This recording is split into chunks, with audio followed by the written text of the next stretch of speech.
Hai, selamat datang ke Legacy.tv. Di dalam video ini saya ingin meneruskan ataupun kita ingin melihat dalam tajuk yang pertama, yaitu dalam Teologi Christian 101. Di dalam video yang lepas saya menerangkan tentang kenapa teologi ini sangat penting bagi orang Kristen, dan saya menerangkan tentang beberapa sebab kenapa kita tidak belajar teologi dan kenapa juga kita perlu dan juga harus belajar teologi Kristen. Dan saya panggil siri ini sebagai 101, sebagai pembukaan, sebagai asas, sebagai mungkin kamu gunakan video ini ataupun siri ini sebagai eksplorasi kamu lagi untuk belajar terus dengan lebih mendalam lagi. Dan saya ada juga menunjukkan tentang buku-buku yang saya gunakan. Daripada sana juga kamu boleh explore daripada buku yang saya recommend melalui video-video yang pernah ada ataupun video-video yang akan datang. Saya akan terus-menerus recommend buku ya kepada kamu yang berminat. Jadi dalam video yang kedua ini kita akan melihat pelajaran kita yang pertama, yaitu tentang wahyu Tuhan, the revelation of God. Dan saya bagikannya kepada dua. Yang dalam video ini kita akan melihat tentang wahyu umum, dan dalam video yang akan datang kita akan melihat tentang bahagian yang kedua, yaitu wahyu khusus.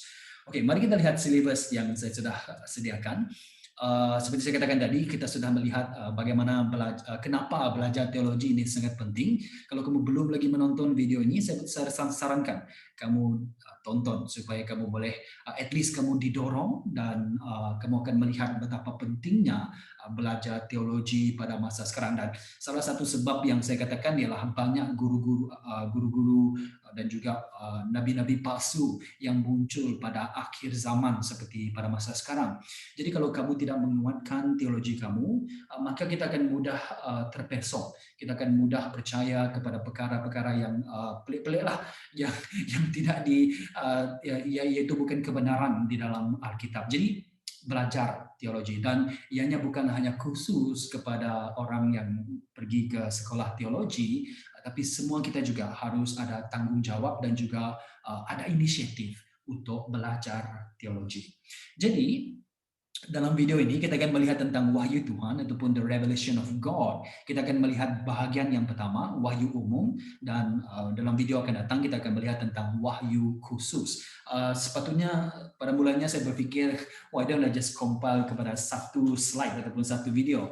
Tapi lepas saya buat pengajian saya sendiri, saya mendapati banyak sangat maklumat yang ingin dikongsikan. Jadi saya bahagikannya lah kepada dua. Oke, kita akan melihat tentang wahyu umum. Tapi sebelum itu, apakah yang dimaksudkan dengan wahyu Tuhan, the revelation of God? Wahyu itu dalam bahasa Malaysia, tapi asal ayat wahyu itu sebenarnya daripada ayat Arab. Tapi saya tak pandai macam mana mau pronoun ayat Arabnya. Ataupun dalam bahasa Inggris dipanggil sebagai revelation. Kalau kita lihat di dalam Alkitab kita ada buku yang dipanggil sebagai buku wahyu yang terakhir sekali, ataupun the book of Revelation. Dan itu menerangkan tentang daripada bahasa Yunani, yaitu apokalipsis, yang juga bermaksud unveiling. Wahyu ataupun revelation ataupun unveiling. Unveiling ini seperti kamu mengungkai ataupun merungkapkan sesuatu. Kamu ingin melihat sesuatu, dan revelation maksudnya reveal something. Wahyu.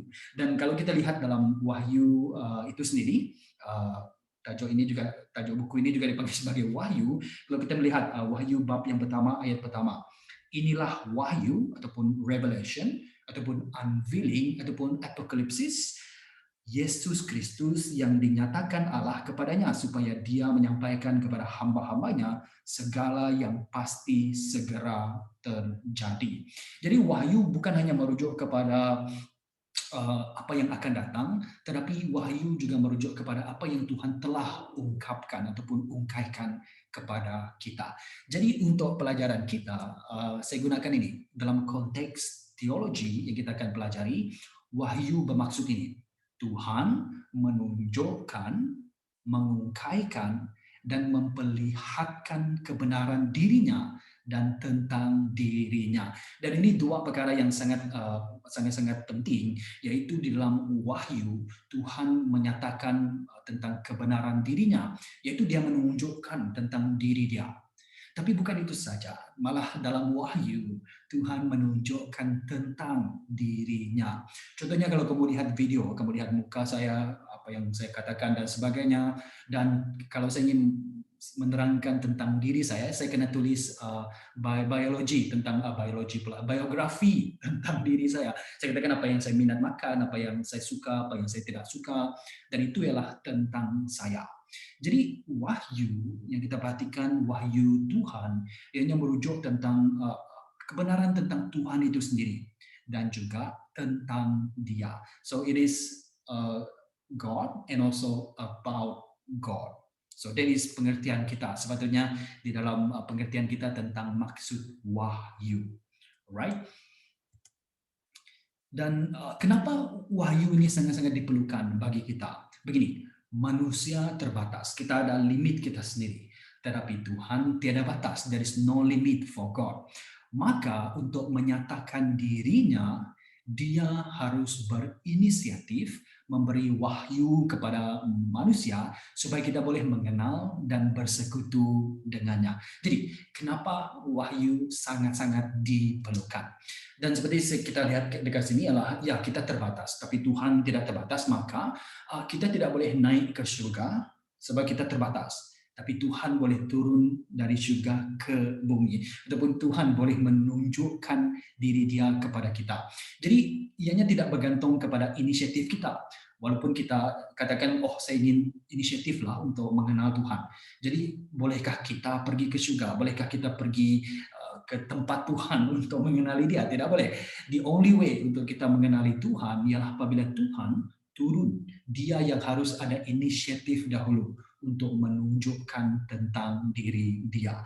Jadi wahyu ataupun revelation ianya sangat-sangat penting dan sangat-sangat diperlukan karena kita terbatas. Oleh itu kita betul-betul memerlukan Tuhan yang sangat-sangat inisiatif. Dia yang harus berinisiatif untuk menunjukkan ataupun memberi wahyu tentang dirinya kepada kita. Dan di sini saya tuliskan supaya kita boleh mengenal Dia, kita boleh mengenal sifat-sifat Tuhan, kita boleh mengenal siapakah Tuhan itu. Dan bukan itu saja, wahyu itu juga sangat spesifik, bukan hanya mengenal Tuhan, tetapi supaya kita boleh bersekutu dengannya, to have fellowship with God, to have relationship with God. Jadi wahyu itu bukan hanya menerangkan tentang supaya kita boleh kenal Tuhan, tidak, supaya kita bukan hanya berhenti daripada hanya mengenal saya tahu Tuhan, tapi kita ingin bersekutu, kita ingin ada fellowship dengan Tuhan itu. Sebab itu wahyu sangat-sangat penting. Sebab itu saya mulakan dalam silibus ini tentang wahyu Tuhan. Dan biasanya di dalam kalau kamu baca dalam buku teologi dan sebagainya, biasanya ianya dibahagikan kepada dua jenis wahyu. Yang pertama dipanggil sebagai wahyu umum ataupun general revelation ataupun universal revelation ataupun indirect revelation, dan bagian yang kedua ialah wahyu khusus yang lebih spesifik, yang lebih special, yang dipanggil sebagai special revelation, yang dipanggil sebagai particular ataupun direct revelation. Jadi dalam video ini kita hanya akan melihat dalam wahyu umum. Saya ingin terangkan lagi kenapa wahyu diperlukan. Kita ada limit, Tuhan tiada batas.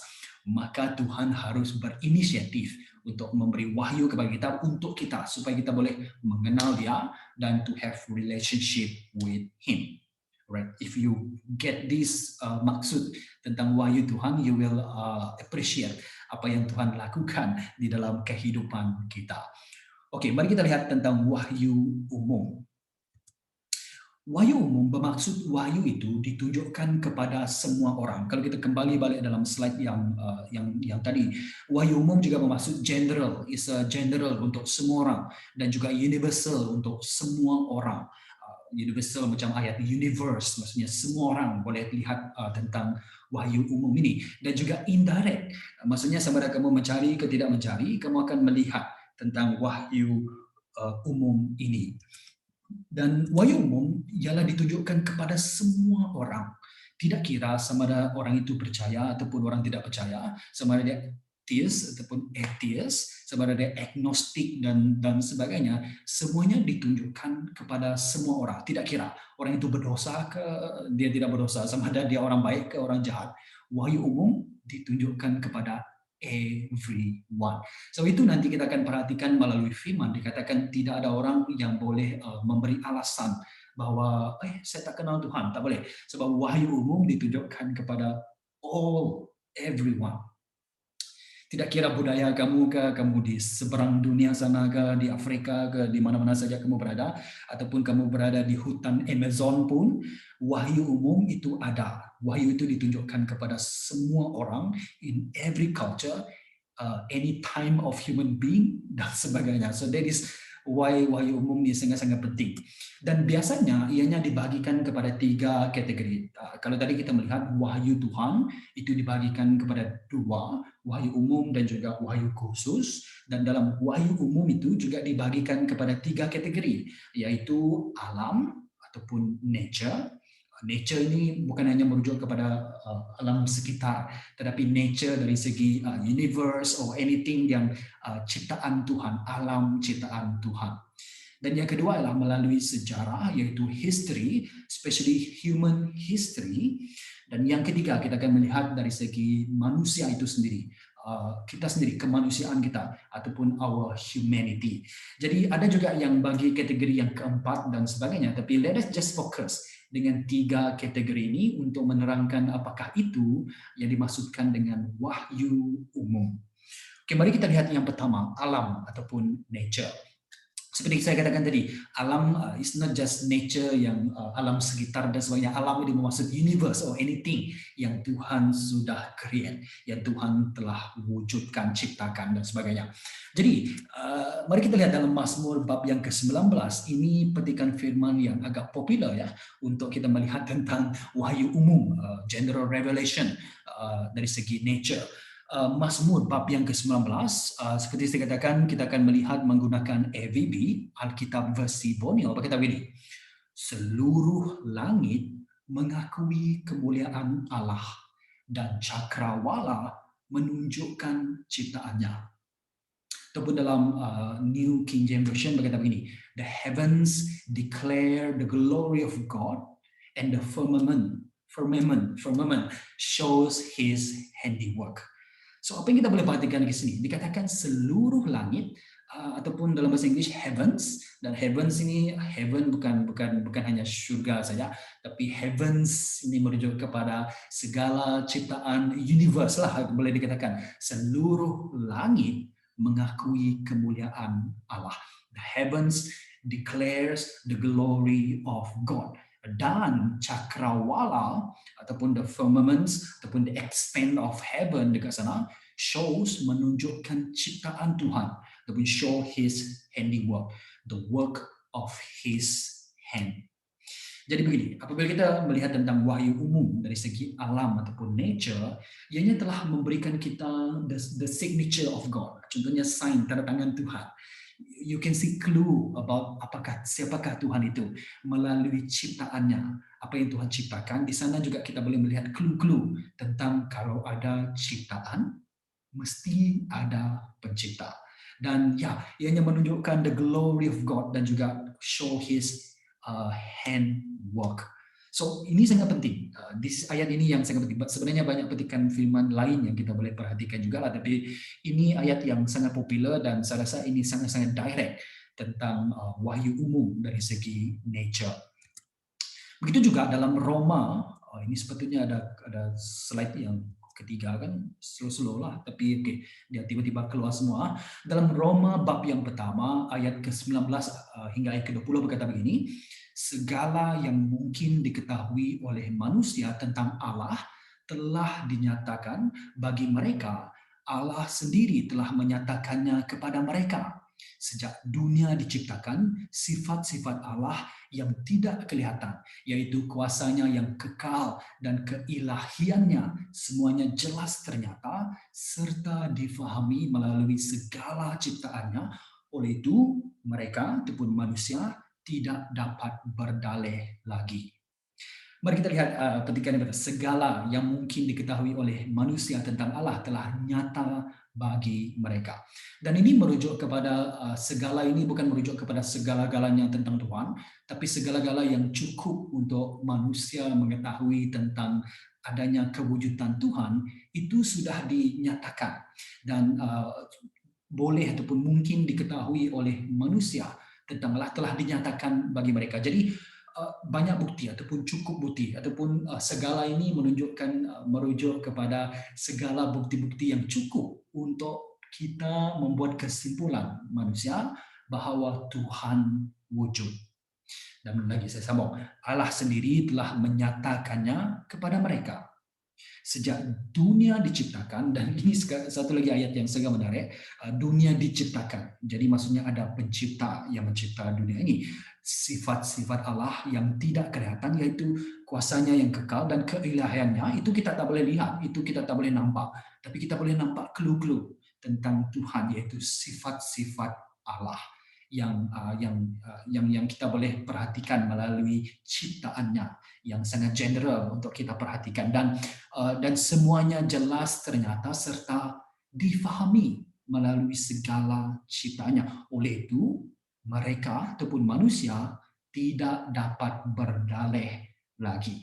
Jadi apabila kita sebagai manusia melihat segala ciptaan Tuhan, sama ada di langit, di bumi ataupun any place yang kita perhatikan, apa saja ciptaan Tuhan, kita melihat pokok dan sebagainya, kita mendapati bahwa semua ini menunjukkan ada clue-clue bagi kita dan cukup bukti untuk menunjukkan kepada kita bahwa Tuhan itu wujud.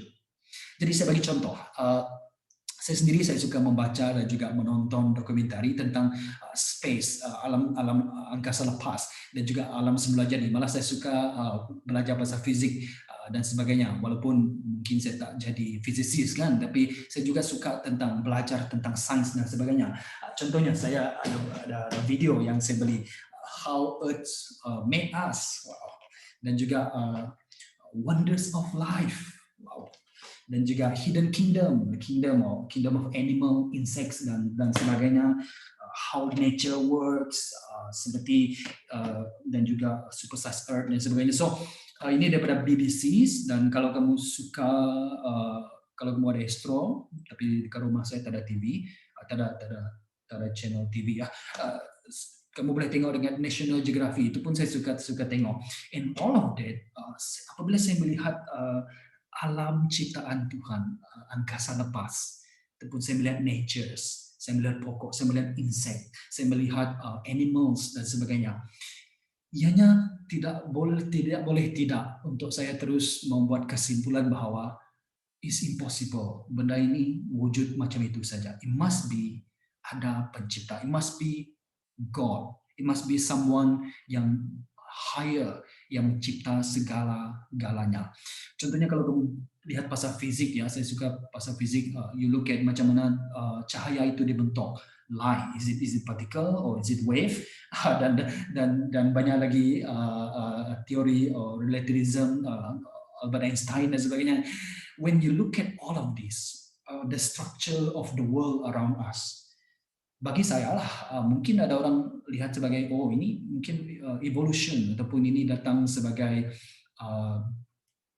accident dan sebagainya. But I cannot. Mungkin saya bias sebab saya sudah percaya kepada Tuhan. I cannot not see all these things yang dinyatakan di dalam video-video yang saya perhatikan, dan malah menurut pemerhatian saya sendiri tentang alam sekitar dan juga the earth dan sebagainya. Dan apabila saya belajar pasal neuroscience, philosophy, dan juga the elements, about chemistry dan sebagainya, I cannot see who God is. Dan itu yang dikatakan di sini.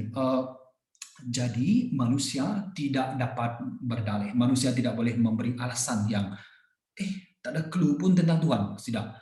Alam ataupun nature menunjukkan, memberikan kita clue bahwa Tuhan wujud. Yang kedua ialah kita melihat dari segi sejarah. Mungkin ada ditutup sedikit dengan video saya dekat sana. Sejarah. Apakah yang dimaksudkan dengan sejarah? Begini. Ianya menunjukkan tentang bagaimana Allah mengekalkan ataupun menjaga golongan orang pilihannya, sebenarnya orang percaya ataupun orang tidak percaya, tapi kita nampak tangan Tuhan itu di dalam sejarah manusia sendiri, dan beberapa hal menurut kehendaknya, dan juga bagaimana peristiwa terjadi di dunia ini. Apabila kita melihat, contohnya ada sekarang kita hidup dalam kalangan di dalam pandemik dan sebagainya.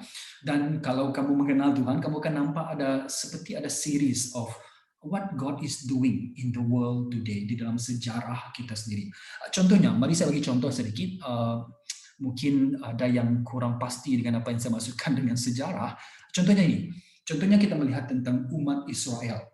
Apabila kita melihat tentang umat Israel, kalau kamu baca daripada perjanjian lama sampai perjanjian baru, sampailah ke sejarah kita pada masa kini, kita mendapati bahwa Tuhan menjaga umat Israel sehingga pada masa sekarang.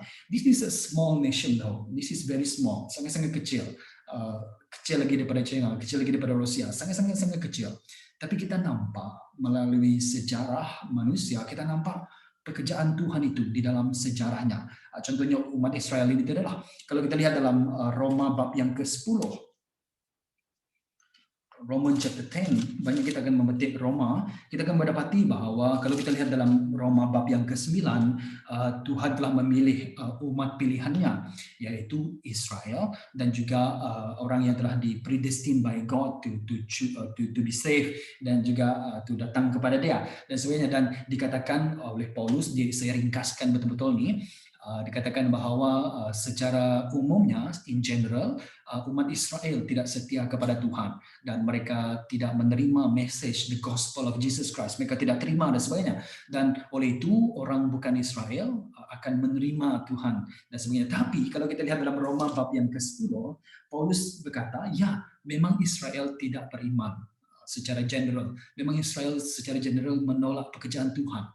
Tetapi Tuhan juga tetap setia kepada umat Israel. Bukan karena mereka baik, tapi karena janji Tuhan.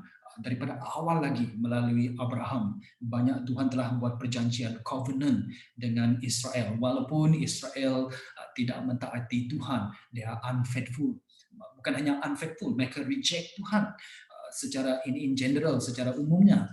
Dan tetapi Tuhan tetap menjaga umat Israel. Why? Karena perjanjian Tuhan. Dan ini kita boleh lihat trace. You look at the history of the world, you look at the history of the Bible history dan juga history of the world, kamu akan mendapati bahwa Tuhan menjaga umat Israel sampai pada masa sekarang. Dan kalau kita pergi dalam bab Roma tadi, itu bab yang ke-10 saya tulis sana, bab yang ke-11 kita akan mendapati bahwa seluruh Israel akan diselamatkan, ataupun most of Israel akan diselamatkan. Kenapa? Because God is the one yang menjaga mereka. Dan you can trace this di dalam perjanjian, di dalam Alkitab. Kamu juga can trace this history, daripada history secara umum. How this small nation, kalau kamu lihat, peta yang saya tulis di sana tapi tak nampak terang sangat kan, ada country-country lain, contohnya Ammon, contohnya apa lagi, Edom dan sebagainya, itu sudah tidak ada lagi, ataupun dispersed somewhere dan tidak wujud lagi. Tapi Israel wujud sampai sekarang. Even kerajaan yang besar sangat macam Assyria dan sebagainya, Babylon, itu sudah tidak nampak lagi. Mungkin dispersed dan menjadi negara-negara kecil dan sebagainya, tapi ianya tidak seperti Israel. Israel dijaga oleh Tuhan, bukan karena Israel bagus. No, Israel itu lebih kurang macam kamu dan saya juga. We are not unfaithful people, tapi Tuhan menjaga umat Israel. Begitu juga kalau kita melihat Christianity itu sendiri. Kalau kamu study pasal Christian history, betul-betul kalau kamu study this, you will, kalau ada masa lagi, kalau umur saya panjang, saya juga ingin buat video tentang Christian history ya. Tapi kalau kita lihat Christianity itu sendiri dan gerejanya, bagaimana Tuhan menjaganya. Dalam Roma bab yang ke-8 ayat ke-28 berkata,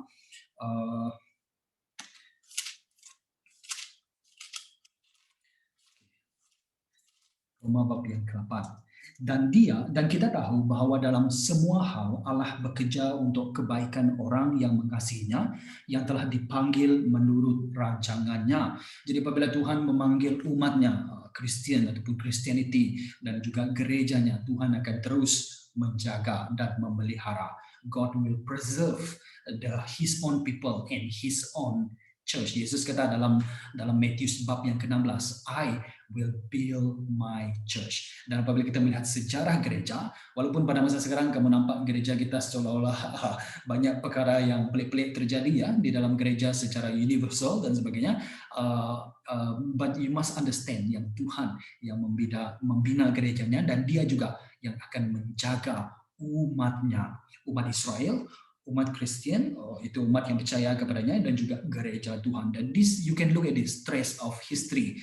Begitu juga saya suka belajar tentang sejarah Alkitab.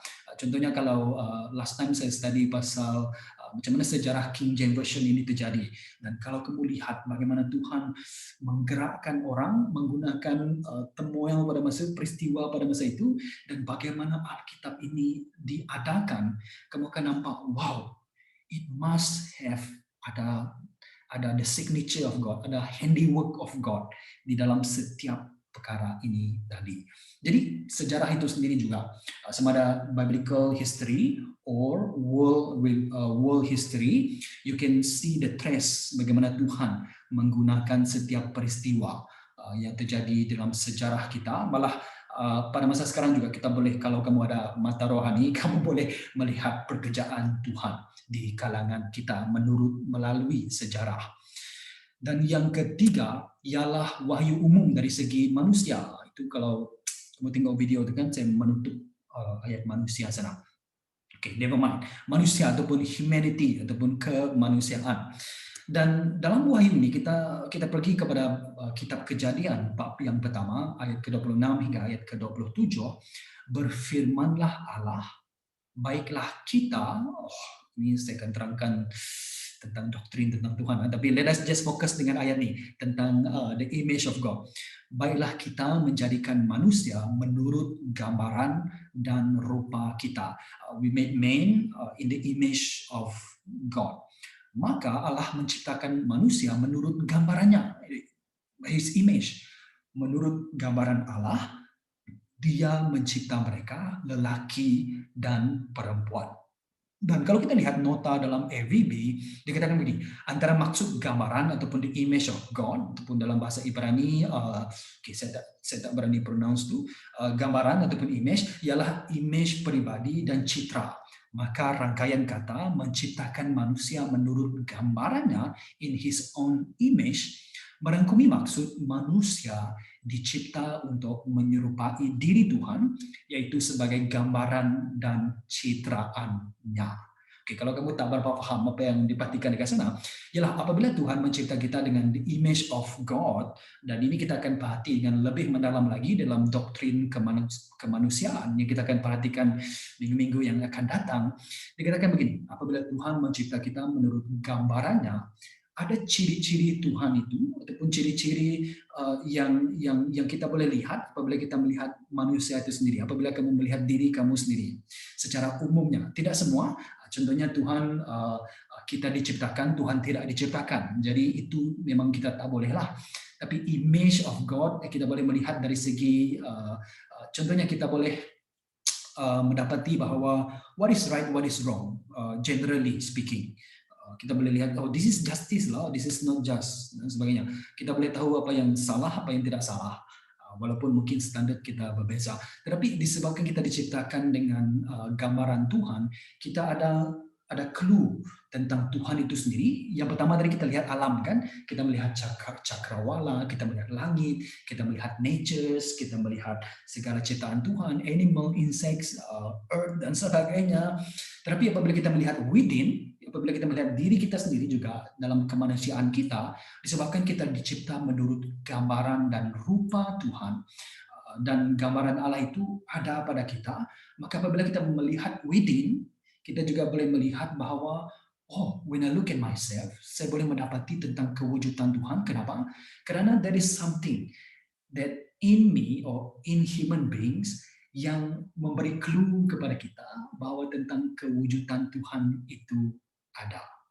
Jadi apabila kita dicipta menurut gambaran or the image of God, it doesn't mean kamu ialah gods or small gods. Bagaimana ajaran sesat pada masa sekarang, you are small gods. No, you are not small gods. Tapi you can see ada ciri-ciri God itu sendiri ada pada kita. Contohnya lagi, banyak lagi contoh. Saya sebetulnya bagi banyak contoh kan, supaya orang tidak salah faham apa yang saya coba maksudkan. Dan begini, oke. Kita boleh order something, kita boleh buat sesuatu secara order, kita boleh menciptakan sesuatu. Jadi apa yang terjadi ialah kita ada ambil gambaran Tuhan itu sendiri. Dengan Tuhan ialah pencipta, He is the creator. Dan kita ada creativity, sebagaimana Tuhan ada creativity. Tapi memang creativity kita akan sangat-sangat rendahlah kepada Tuhan kan. Seperti saya katakan tadi juga manusia ada limit dia.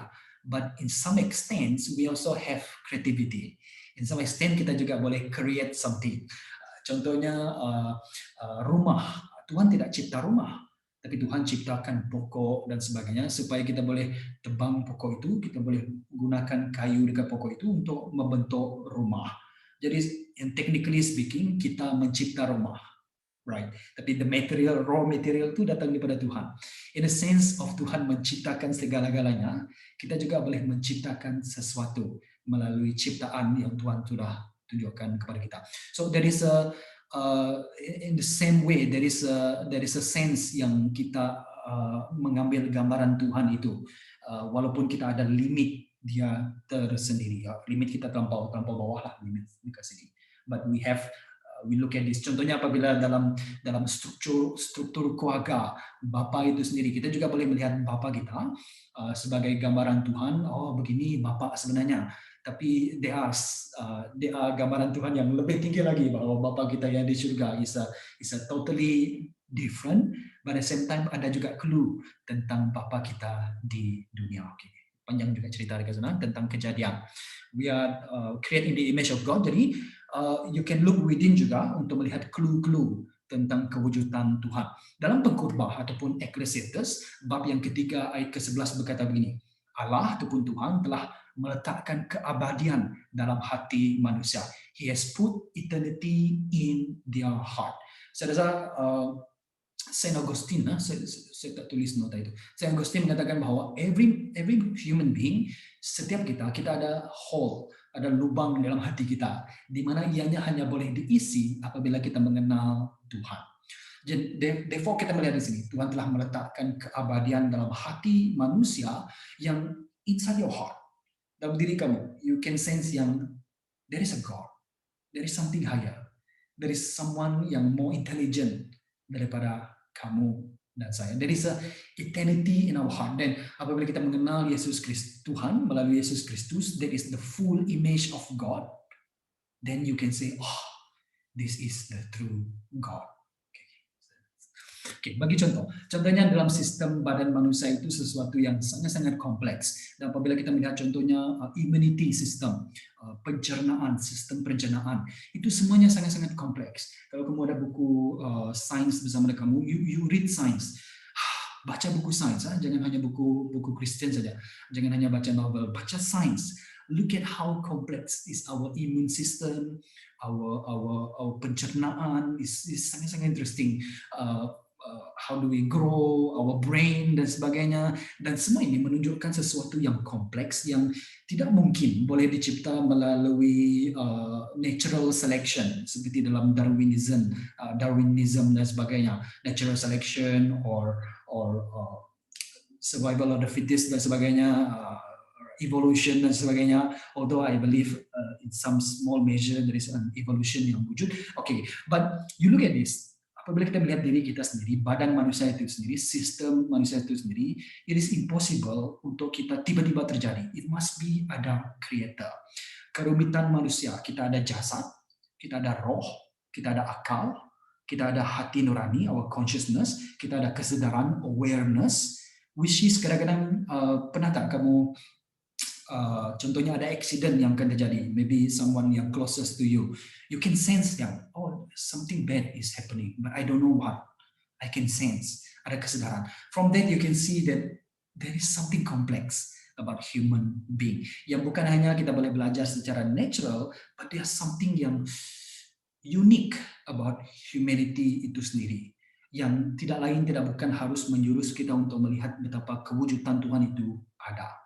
Nilai moral kita juga, walaupun kadang-kadang standar kita berbeza dan kadang-kadang standar kita dengan standar Tuhan itu sangat-sangat berbeza, but at least we have moral value. Dan juga dalam kita ada keagamaan, mana saja group of people yang kamu boleh lihat di seluruh dunia ini, kamu akan melihat at least kita ada religion. There is a sense of something higher. Walaupun that religion will be false religion, ataupun religion yang terlampau simple ataupun terlampau kompleks ataupun bercampur baur dengan mitos dan sebagainya, the fact yang ada religion itu itself menunjukkan kepada kita bahwa hey, there is something higher than just us.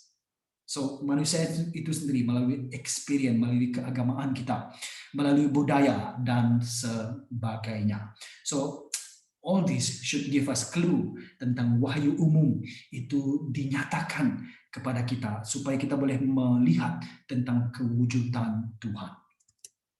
Oke, cobaan untuk mengenal Tuhan melalui falsafah, filosofi, and this one is a bit more technical, dan juga ada ayat-ayat yang sangat teknikal ke sana, jadi saya coba meringkaskannya. Kalau kamu ingin belajar dengan lebih dalam lagi, kamu boleh study tentang, apa nama dia? Thomas Aquinas, yaitu philosophers dan juga theologian ini Roman Catholic, dan juga Anselm of Canterbury, dan juga Immanuel Kant dan sebagainya. Just study about falsafah juga. This is another books yang I want to encourage you guys. Study about philosophy, right? Filosofi sangat-sangat penting, because walaupun kita boleh mengenal wahyu Tuhan melalui filosofi, kita juga, maksud saya, kita juga boleh mengenali Tuhan, wahyu Tuhan secara umum khas melalui filosofi. Tapi yang penting ialah kita pergi balik kepada firman Tuhan lah. Tapi at least from all the studies in the world today, termasuk filosofi, there is a clue about who God is, ataupun there is a clue tentang kewujudan Tuhan. Ada yang mengatakan begini, all truth is God truth. All truth is God truth. Right. Okay. Seperti saya katakan tadi, you study lebih lagi tentang hal ini. But let me just go dengan paling ringkas, dan mungkin kalau saya meringkaskannya dengan lebih ringkas lagi, mungkin terlampau ringkas, jadi mungkin salah juga kan. Tapi okay, let me try.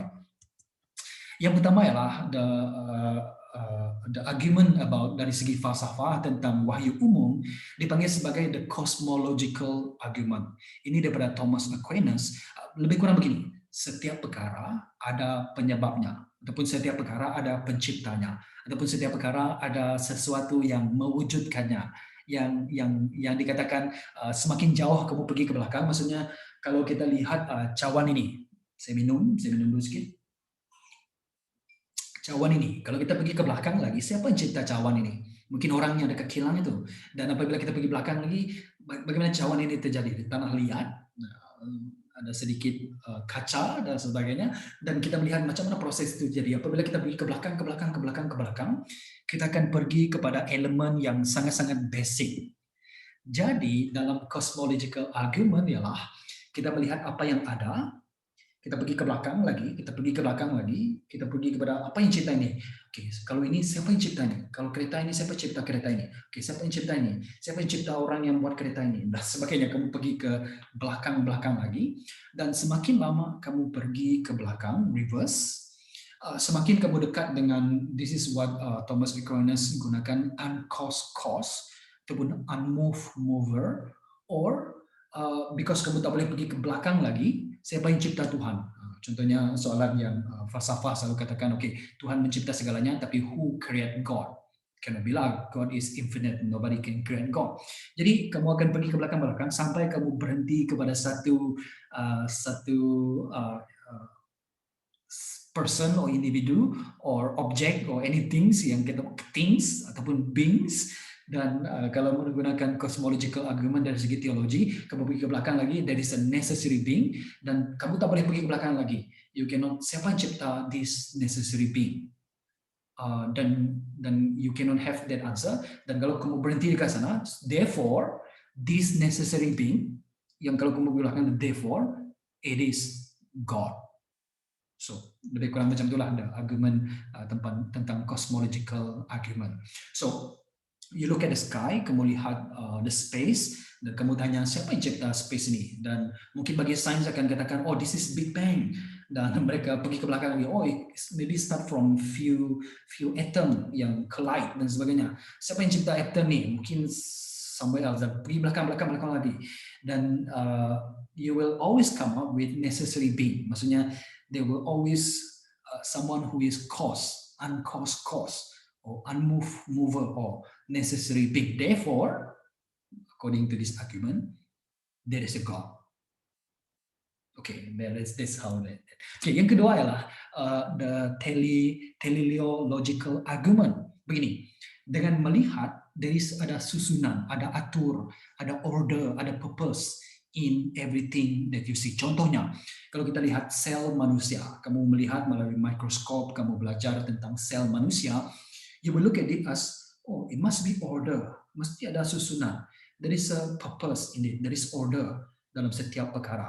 Contohnya apabila kita melihat bagaimana orbit itu sendiri, kenapa dia cendong sedikit, dan kalau dia cendong beberapa darjah, what will happen? Dan apabila kita fikir, oh, it is as if ianya sudah ada di fix purpose, yang ianya harus ada cendong sedikit begini dalam orbit kita, manusia. Ataupun kalau kita lihat jarak di antara matahari, bulan, dan juga bumi.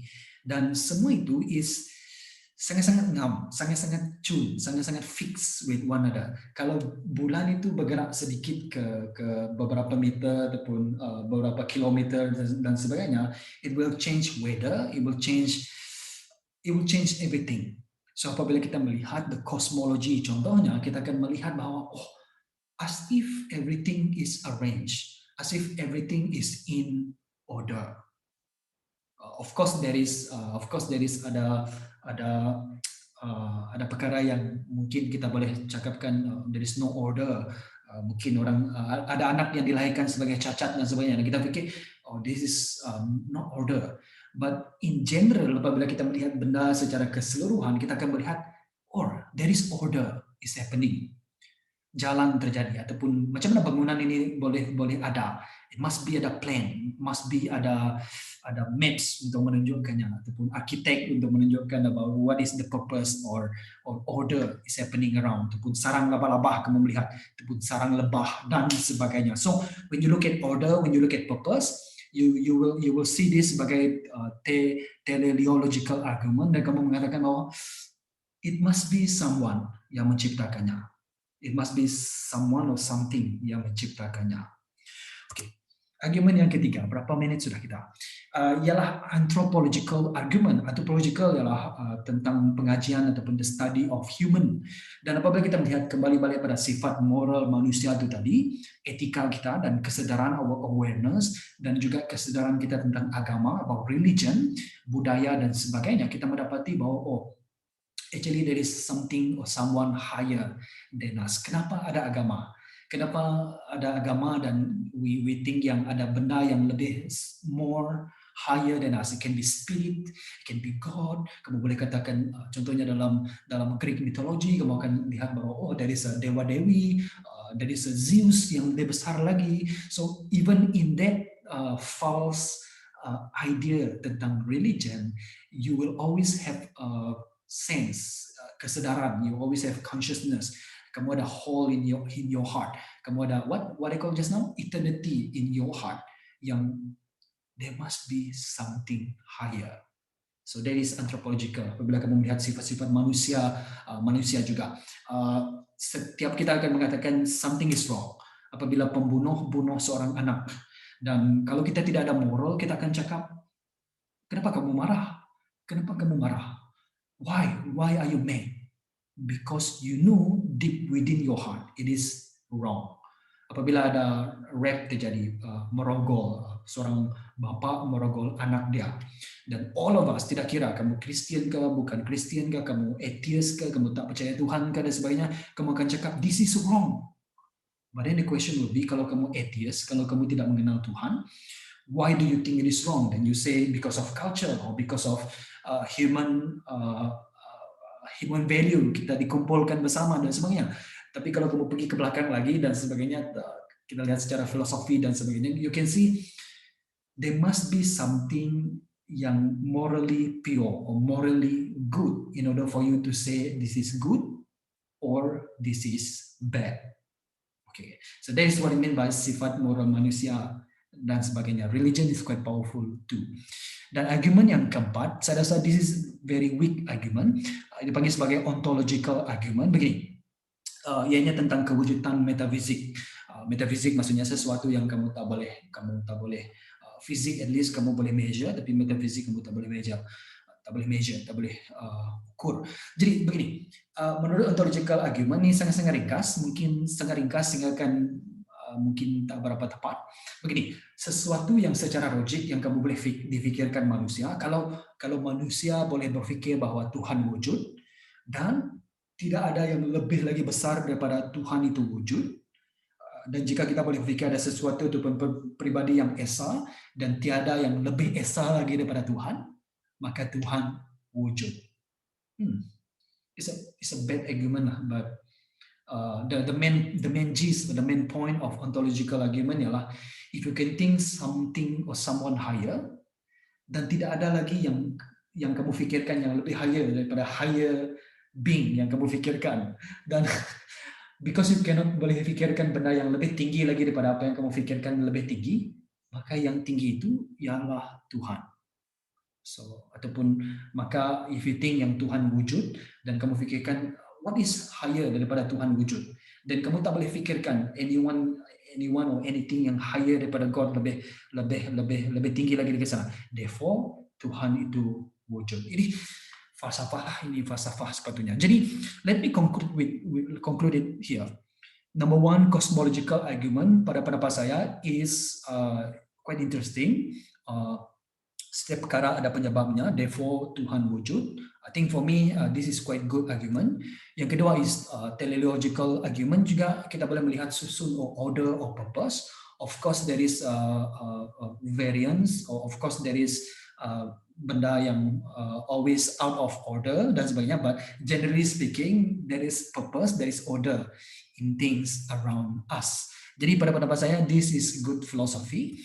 Dan yang ketiga is untuk anthropological argument. Ini saya setuju sebab tadi pun kita sudah melihatkan dalam Roma, dalam apa tadi, dalam Pengkhotbah bab yang ketiga ayat ke-11, there is God is put eternity in our heart. For me, this is quite a good argument. Tapi yang keempat ni pada pendapat saya tak berapa, sebab ia hanya gunakan fikiran saja. It's only just use your mind saja. So I don't think is good lah. But if you think it's good, then it's good lah. Pada pendapat saya, it's not a strengthened, it's not a very good argument, ontological argument. So when you look at these three arguments, dan juga kita melihat petikan firman itu tadi, kita mendapati bahwa there is someone, something higher. Dan in a Christian theology, kita akan berkata bahwa that someone or something is God. Kesimpulan dia begini.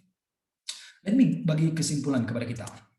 Wahyu umum cukup bukti untuk menunjukkan tentang kewujudan Allah. Kita sudah lihat dari segi nature, dari segi history, dan juga dari segi kemanusiaan ataupun humanity. Jadi semua ini cukup untuk membuktikan bahwa Tuhan wujud, Allah itu wujud. Jadi pada pendapat saya, for me this is enough. Dan kita boleh mengenal Tuhan secara amnya, yaitu not necessarily Tuhan Allah Israel, but you can see that Tuhan wujud melalui wahyu umum. Cukup bukti untuk menunjukkan kepada kita. Dan nanti kita akan melihat petikan firman ini. Dan bukan hanya cukup untuk membuktikan kewujudan Tuhan, tapi wahyu umum cukup untuk menghakimi manusia. Itu juga kita akan lihat nanti. Tetapi tidak cukup untuk kita beroleh keselamatan. It will not bring us into salvation. So let me just explain a little bit tentang kesimpulan ini. Yang pertama kita akan melihat dalam Roma bab yang pertama, ayat ke-18 hingga ayat ke-23. Kemurkaan Allah ternyata dari surga terhadap segala kefasikan dan kedujanaan yang dilakukan oleh manusia yang menyembunyikan kebenaran dengan kedurjanaan. Kerana segala yang mungkin diketahui oleh manusia tentang Allah telah nyata bagi mereka.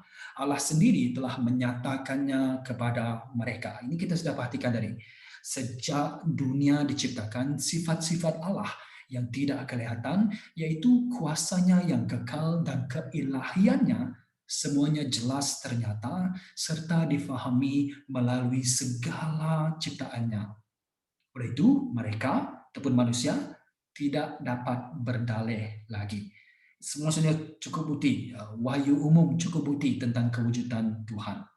Ayat ke-21, walaupun mereka telah mengenal Allah, telah mengenal Tuhan, generally speaking, kita guna ayat Allah itu maksudnya the general name for God. Jadi walaupun mereka telah mengenal Allah, mereka tidak memuliakannya karena Allah sebagai Allah dan tidak bersyukur kepadanya.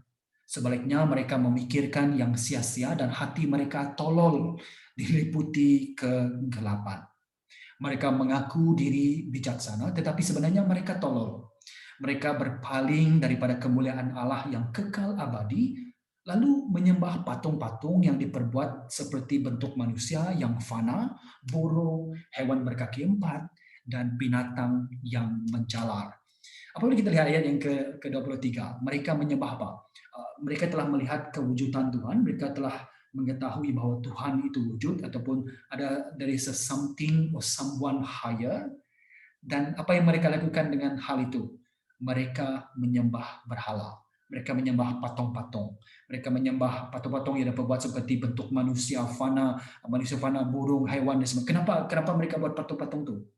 Sebab mereka tahu yang there is something higher than them.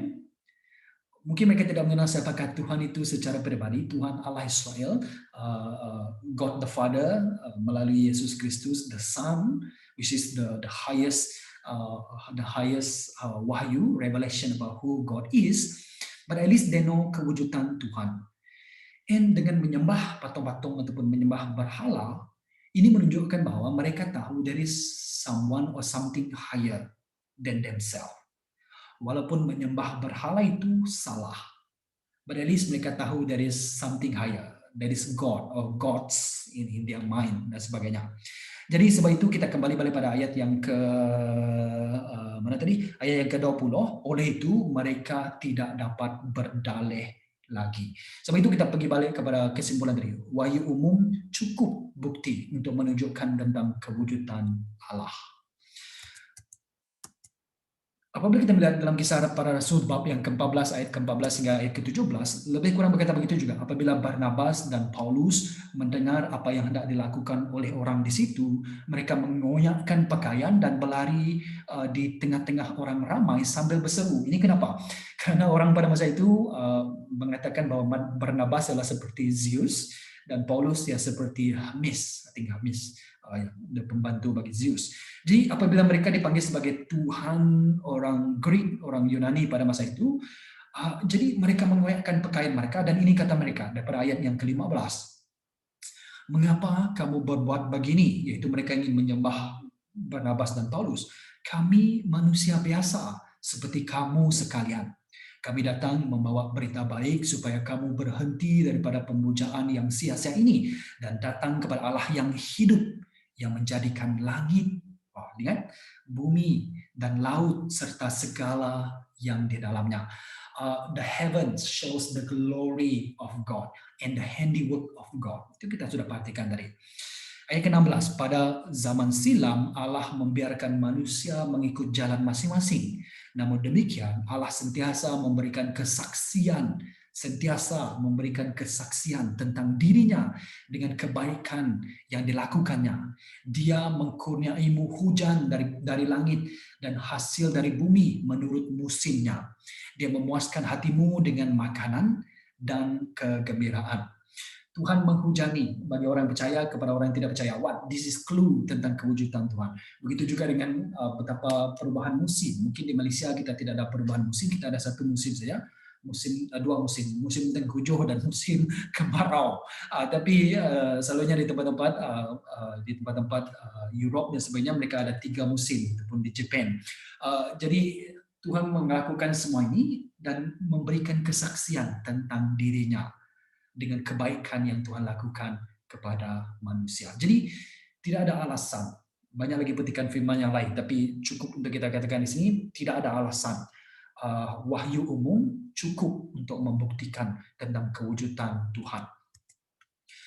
Begitu juga kita akan melihat bahwa bukan hanya wahyu umum cukup untuk membuktikan Tuhan, malah ianya cukup untuk menghakimi manusia. Mereka, manusia, mengetahui hukum Allah yang adil, yaitu sesiapa yang melakukan perkara demikian wajar dihukum mati. Namun demikian, mereka bukan saja melakukannya, malah juga menyokong orang lain yang mengamalkannya. Jadi, dipendekkan cerita, mungkin saya tak perlu ceritakan tentang konteks dalam Roma bab yang pertama ini ya. Kalau kamu boleh kamu baca secara menyeluruh. Pendek kata ialah mereka tahu yang ada hukum, mereka tahu yang Allah ada dan hukum Allah itu adil dan mereka sengaja melakukannya untuk against God. Dan bukan hanya mereka melakukannya, malah mereka menyokong orang lain untuk mengamal ataupun melakukannya. Jadi dengan wahyu umum saja itu cukup untuk menghakimi manusia. Kenapa? Satu, karena mereka mengenal Tuhan. Yang kedua, mereka sudah mengetahui hukum Allah yang adil. Tapi mereka tetap juga melanggar hukum itu dan juga mengajar orang lain untuk melanggar hukum itu. Jadi cukup untuk menghakimi manusia. Tetapi wahyu umum tidak cukup untuk keselamatan. Hanya is not enough for salvation. Dalam Roma bab yang ke-10 ayat ke-9 hingga ayat ke-17, saya dah potong sedikit petikan itu, mungkin agak panjang. Tapi saya bacakan, jika kamu akui dengan mulutmu bahwa Yesus ialah Tuhan, Jesus is Lord, dan percaya dalam hatimu bahwa Allah telah membangkitkannya daripada kematian, maka kamu akan diselamatkan. Jadi, bagaimana orang boleh diselamatkan? Ialah melalui Yesus Kristus. Percaya dalam hati, mengakui bahwa Yesus ialah Kurios, Yesus ialah Tuhan. Karena dengan hatimu kamu beriman dan diperbenarkan, dan dengan mulutmu kamu mengaku lalu diselamatkan. Akan tetapi tidak semua yang mahu menerima berita Injil ini, the gospel. Sebagaimana kata Yesaya, Tuhan, siapa yang percaya akan perkabaran yang kami sampaikan? Oleh itu, iman datang daripada mendengar perkabaran itu, dan perkabaran itu didengar melalui sabda ataupun firman Kristus, ataupun firman tentang Yesus Kristus. Jadi, wahyu umum tidak cukup general revelation ataupun universal revelation or indirect revelation is enough untuk menghakimi, tetapi tidak cukup untuk mendapatkan keselamatan. Karena ada satu-satunya jalan keselamatan, salvation, ialah melalui Yesus Kristus. Itu kita akan perhatikan melalui doktrin-doktrin yang akan datang. Jadi kita kembali balik kepada kesimpulan itu tadi. Wahyu umum cukup bukti melalui natures, melalui history, dan melalui humanity. Kita sudah perhatikan tadi. Cukup bukti untuk menunjukkan bahwa there is someone or something yang lebih tinggi lagi dari kita, yang dipanggil sebagai God. Dan sebagai orang Kristen kita berkata bahwa Tuhan itu adalah Tuhan. It is God. It is Tuhan yang menciptakan segalanya. Dan tetapi wahyu umum tidak semestinya kamu boleh mengenal Tuhan sebagai Bapa melalui Yesus Kristus, anaknya, ataupun Tuhan Allah Israel, ataupun Tuhan Allah yang suci Israel. So mungkin itu yang bukan kesimpulannya, tapi you can find out tentang kewujudan Allah melalui wahyu umum. Cukup bukti dan cukup untuk menghakimi manusia. Kenapa? Karena kita tahu Tuhan ada dan kita tahu hukum Dia. tidak boleh bunuh, tidak boleh membunuh orang, ataupun sifat-sifat kemanusiaan itu ialah antara laki dan perempuan, contohnya, tapi laki dengan laki, perempuan dengan perempuan, melakukan hubungan seks dan begitu, dan kamu menyadari bahwa that is wrong. Jadi cukup untuk menghakimi kamu. You know the law, you know the general law, dan kamu tahu tentang kewujudan Tuhan. Tetapi wahyu umum tidak cukup untuk beroleh keselamatan. Hanya melalui Yesus Kristus saja kita boleh mendapat keselamatan. Jadi melalui kesimpulan ini, saya juga ingin beberapa perkara juga untuk menutup. Yang pertama adalah kita harus yakin bahwa Tuhan itu adil. God is just, God is righteous dalam penghakimannya. Jadi kalau suatu hari nanti orang tidak pernah mendengar pasal Yesus Kristus, tapi apabila dia mati nanti terus dibawa ke neraka dan dia berkata, saya tak mengenal Yesus. Oke, mungkin kamu tidak mengenal Yesus secara pribadi, tetapi kamu tahu tentang kewujudan Tuhan dan kamu tidak memberikan the glory, kamu tidak memberikan sembah, worship kepada Tuhan yang esa, yang satu saja, yang itu, yang benar itu, maka kita boleh dihakimi. Dan kadang-kadang kita berpikir, ini tidak adil. No, everyone menyadari hal ini. Maka kita harus yakin bahwa Tuhan adil apabila Dia menghakimi manusia. Of course, there is a degree dalam penghakiman. Ada yang penghakiman berat, ada penghakiman ringan, tapi semua orang akan mendapat penghakiman jika tidak datang kepada Tuhan yang benar. Tetapi tidak cukup untuk beroleh keselamatan, kan? Dan Tuhan pasti akan memberikan ganjaran kepada mereka yang mencarinya. Katakan orang di pendalaman sana, dikatakan di Amazon, mungkin di Amazon sana, mereka tak ada Alkitab. Oke, katakanlah mungkin sudah ada missionary pergi sana. Mereka tidak ada Alkitab, mereka tidak mengenal Yesus Kristus. Jadi bagaimanalah mereka boleh diselamatkan? Sebab kita katakan tadi hanya melalui Yesus Kristus saja yang boleh diselamatkan. Dalam Roma bab yang ke-10 tadi kan? Kembali balik. Roma bab yang ke-10 tadi, hanya melalui Yesus Kristus saja, mengakui Yesus ialah Tuhan, itu saja yang boleh diselamatkan. Jadi bagaimana dengan orang di pendalaman sana, di Amazon River, ataupun anyway place yang mungkin kita tidak pernah teroka, bagaimana dengan mereka? Adakah mereka akan diadili? Ya, Tuhan akan mengadili mereka, karena semua orang ada kesadaran tentang Tuhan itu wujud. Tetapi begini, kalau mereka setia dengan wahyu umum, walaupun mereka tidak ada Alkitab, mereka tidak mengenali Yesus secara pribadi, tapi kalau mereka setia dengan wahyu umum, Tuhan akan memberikan lebih lagi revelation kepada mereka. More revelation to people yang mencarinya. Tuhan pasti akan memberikan ganjaran kepada mereka yang terus-menerus mencarinya. Daripada wahyu umum, pergi kepada makin lama makin khusus, makin lama makin khusus. Ada yang sampai mendapat mimpi, Tuhan datang kepada orang itu melalui mimpi. But that one is, kita tak perlu mimpi sebab kita sudah ada Alkitab. Kalau kamu tak dapat mimpi tentang Yesus Kristus itu pun, kamu akan dihakimi juga. Kenapa? Karena kamu ada Alkitab, kamu ada YouTube, kamu ada social media, kamu boleh pergi melihat tentang Yesus Kristus. Kita tidak ada alasan. Tapi mungkin orang di pendalaman sana mungkin tidak pernah mengenal Tuhan, siapakah Tuhan itu. Tapi mereka ada wahyu umum. Kalau mereka setia dengan wahyu umum, maka Tuhan akan memberi ganjaran kepada mereka yang mencarinya.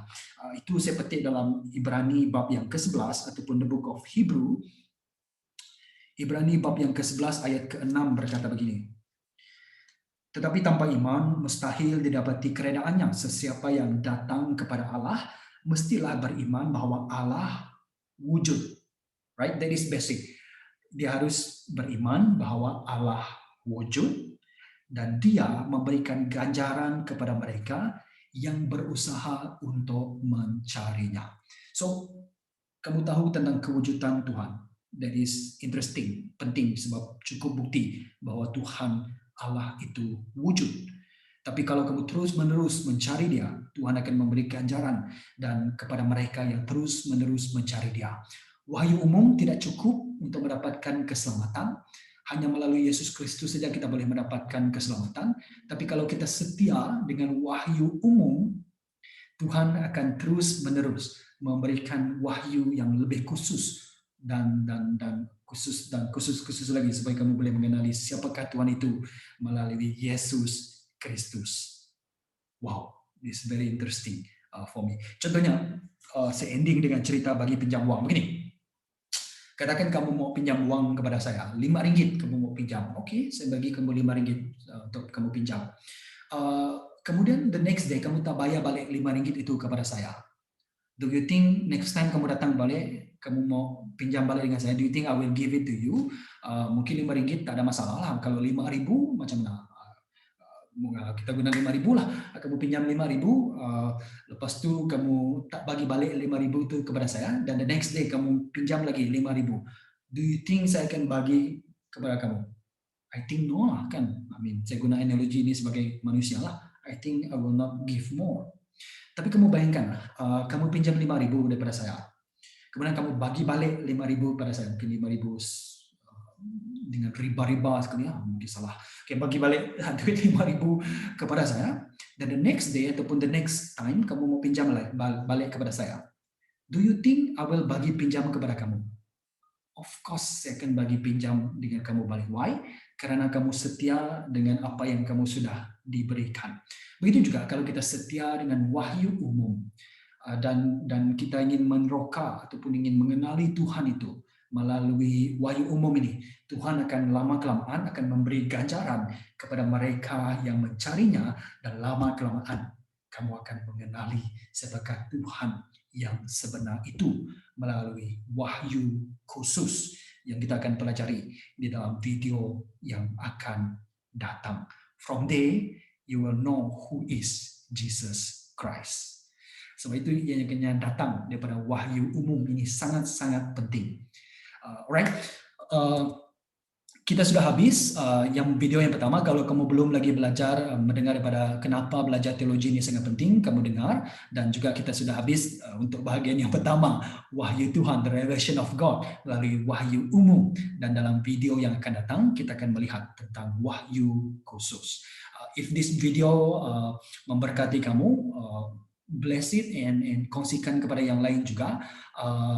Do something good lah with this video. Okay, this slide saya akan kongsikan di dalam caption selepas premiere.